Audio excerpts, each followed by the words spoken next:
En el año 65, cuando la intervención norteamericana, yo no voy a contar los datos que todo el mundo lo sabe, el jefe de la delegación de la OEA que vino a la República Dominicana, la primera misión que vino ya con los norteamericanos aquí, era un chileno, se llama Alejandro Mañé. Alejandro Mañé presidía la delegación de la OEA, que vinieron para ver. A él le extrañó que la Confederación de Sindicatos Cristianos estuviera apoyando el movimiento constitucional, porque lo que se decía afuera es que era una lucha de comunista y anticomunista. Entonces se suponía que los comunistas estaban en el movimiento constitucional, pero se suponía que los cristianos estaban en el otro lado. Entonces cuando Alejandro Mañé se reunió con nosotros habíamos creado un comando armado sindical cristiano con el nombre de CAS, en la Palo Hincado, y dormíamos en el Hotel Europa. Y él se extrañó. ¿El Europa que queda en el Palo Hincado? Bueno, donde está el edificio cero, el kilómetro cero, sí. El edificio ese que está en la San Martín con Mercedes. Bueno, ahí dormíamos y teníamos al lado donde vivía Josefina Padilla, ¿tú recuerdas? Sí. Ahí teníamos un comando, teníamos una casa que estaba desocupada, ¿no? Entonces Alejandro... ¿Cuáles eran los del comando? ¿Recuerdas algunos de los miembros? Bueno, Henry era el comandante, yo era el subcomandante. Sí. Y después teníamos todo lo que venía de los ingenios azucareros, se venían a integrar ahí porque era nacional, o sea, de la CAS de eso. ¿Qué los motivó a crear el comando? Bueno, nosotros, la CLAD, la Central Latinoamericana, fue lo que nos dio la posición de apoyar el movimiento constitucional. Cuando comenzó los primeros movimientos, el Comité Ejecutivo Nacional íntegro de nosotros, todos que nos reunimos, fuimos a La Voz Dominicana y hicimos un pronunciamiento de apoyo al movimiento constitucional y llamamos a todos nuestros delegados que vinieran a la CAS para llamamos un consejo, pero era para reunirnos para tomar eso. Entonces Alejandro Mañé habló con Camaño y le dijo que él quería que alguien de nosotros saliera para que diera testimonio afuera de cómo los sindicatos cristianos estaban apoyando el movimiento constitucional. Entonces nos llamaron, la persona que debió ir era Henry Molina, que era el secretario general, pero el que tenía visa y estaba listo para salir era yo. Entonces Camaño me designó y Alejandro Mañé le explicó a Camaño que los tres países que se habían portado mejor en esa situación eran México, Chile y Venezuela. Hay que recordar que en el 62 Argentina, Brasil y la mayoría de los países eran militares.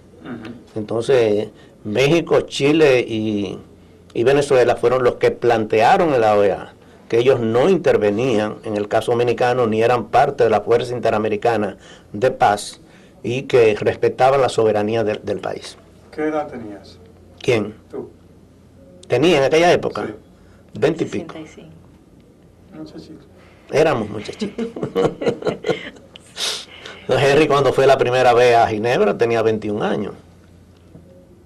Y cuando nosotros nos reunimos por primera vez, pusimos a Jesús Caminero, Morcelo, como secretario general porque tenía 25 años. Y para nosotros éramos un hombre ya... Sí. Para nosotros, sí. Que éramos muchachos todos, pues éramos... Bueno, hay que saber que después de la muerte de Trujillo apareció una generación de jóvenes en todos los partidos políticos, eran muchachos de 20 o 25 años, nos dice ahora, fulano de tal, pero son gente que ya pasaron 40 o 50 años en eso. Sí. Y yo voy a organizaciones sindicales que yo no encuentro un joven de 40 años. Y nosotros en esa época no aceptamos gente así de esa categoría. Bueno, entonces en el 65 Camaño me designó como representante del gobierno constitucional para que fuera a Venezuela, a México y a Chile. Y la CLAD cubrió los gastos, porque no había sueldo, ni había transporte, ni había nada. En Venezuela me reuní con el presidente, fui con Emilio Máspero, que era el secretario general de la CLAD para la zona del Caribe. ¿El presidente no era Rómulo Betancourt? No. Leoni. Sí. Raúl Leoni. Sí. Después estuve en Chile. El presidente Eduardo Frei, que era digamos, como de los asesores nuestros, porque el movimiento sindical cristiano y la democracia cristiana internacional en aquella época tenían unas relaciones muy cordiales, no solamente ideológicas, sino también a nivel personal, y nos trató muy bien. El presidente Frei me dijo que... ¿Se dieron exactamente en qué meses? Yo salí de aquí a fines de mayo, a mediados de mayo. Ajá. O sea, ya teníamos el comando armado y toda la cuestión, y habíamos hecho todos los preparativos. ¿El primer país que visita entonces? Venezuela. Venezuela. En Venezuela estaba reunido el comité ejecutivo de la CLAT, entonces con una delegación de ellos fui allá a hablar con el presidente. Él nos dijo, bueno, ustedes conocen las relaciones tan difíciles que tuvo Trujillo y después los venezolanos, pues fueron muy, muy solidarios. El presidente Eduardo Frei me dijo que él y su gobierno, y él había recibido las instrucciones de Alejandro Mañez y de el canciller ante la de Relaciones Exteriores, que era Valdés, pero que políticamente ellos no podían reconocer un gobierno antes que la OEA, porque eso son cuestiones diplomáticas que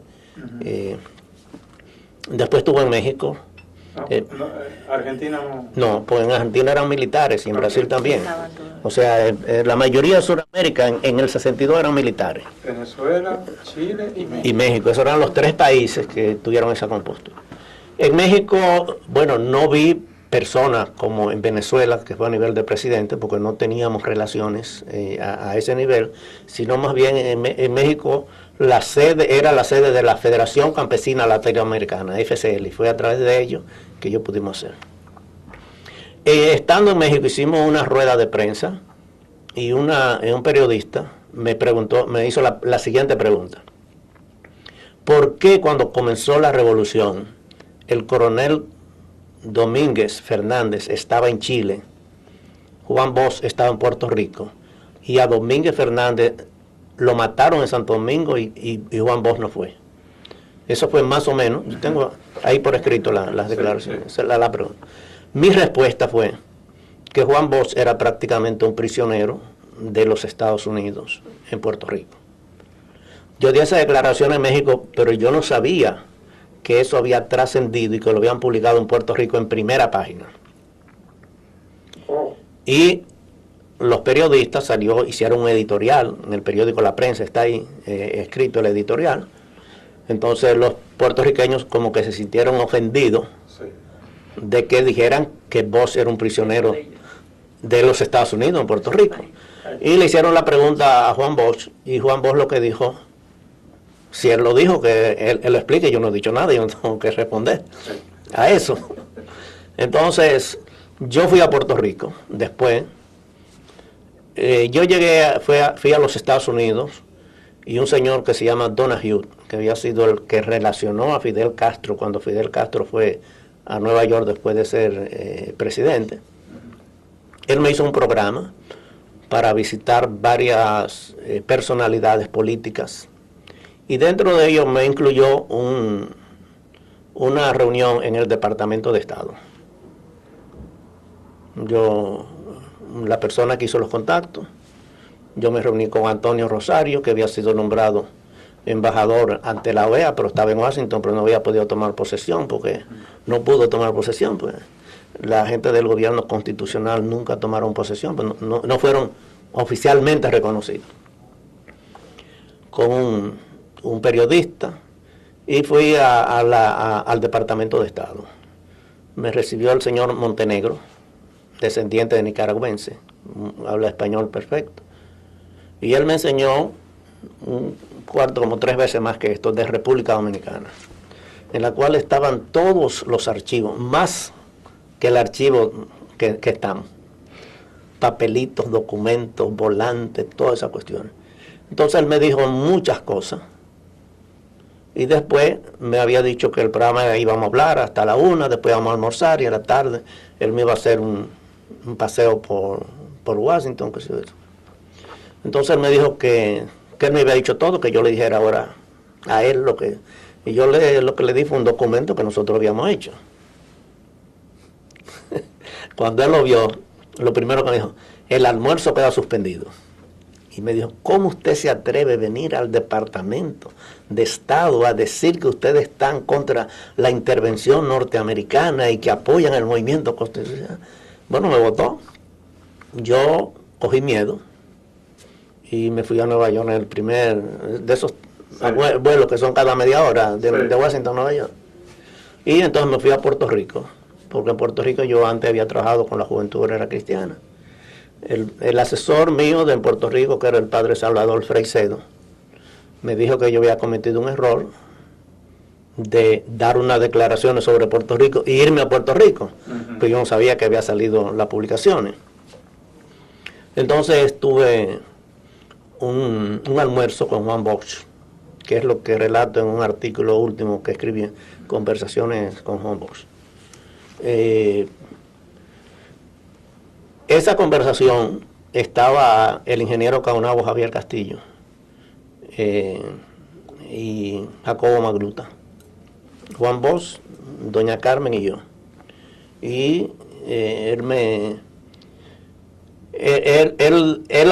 y yo habíamos hablado antes sobre el padre Benjamín Núñez de Costa Rica, que habían sido muy buenos amigos. Y después yo le di un informe, porque fuimos muy temprano, a las 10 de la mañana, íbamos a pasar el día, incluyendo el almuerzo. Entonces yo le di un informe detallado a él de lo que había hecho en Venezuela, lo que había hecho en Chile, lo que había hecho en México, lo que había hecho en Washington. Milton Mesina, que lo vi en Washington, que trabajaba como funcionario del Banco Interamericano de Desarrollo, le mandó $1,000 a Bosch conmigo, y yo se lo entregué. Cuando estábamos hablando, ya en el almuerzo, teníamos ya más de 2 horas hablando, hubo una llamada telefónica y doña Carmen fue a coger el teléfono, después lo llamó a él y ellos duraron como 15 minutos. Nosotros, bueno, seguimos. Cuando él vino para allá, ustedes conocen el carácter que tenía Juan Bosch, no era fácil. Vino colorado, como nosotros decimos. Entonces él nos dijo, en estos momentos, 22 de junio, un avión está saliendo de Nueva York a Santo Domingo y lleva a Joaquín Balaguer. Eso quiere decir que los americanos van a propiciar elecciones y que en esas elecciones Juan Bosch va a ser el rebelde y Joaquín, él decía Joaquín, y Joaquín va a ser el pacificador. Quiere decir unas elecciones entre un revolucionario y un pacificador. Eso quiere decir que en la juventud yo voy a sacar alrededor de un 60 a un 65% entre los intelectuales, pero en el campesino y a las personas mayores, Balaguer va a sacar más del 60%. Y así fue. Tal como él nos dijo en ese almuerzo, así fueron las elecciones, salvo 2 excepciones. En Ciudad Nueva, que era donde estaba la revolución, ahí ganó Balaguer. Y en San Isidro, donde estaban los bombardeadores y todo eso, ahí ganó Juan Bosch. Un momento, ¿cómo es eso? Bueno, la gente que estaba en la revolución en el 65 no vivían ahí. Ok. O sea, la gente que estaba en Ciudad Nueva, cuando vino el día de las elecciones, no eran los revolucionarios que estaban peleando, que vinieron gente de Barahona, de Santiago, de todas esas partes, vivían fuera y se fueron a poner ahí. Y en San Isidro, entonces esos aviadores, o militares, o generales, no viven en San Isidro, viven en otro sitio. Cuando vino las elecciones, entonces Balaguer ganó en Ciudad Nueva y Bosch ganó en San Isidro.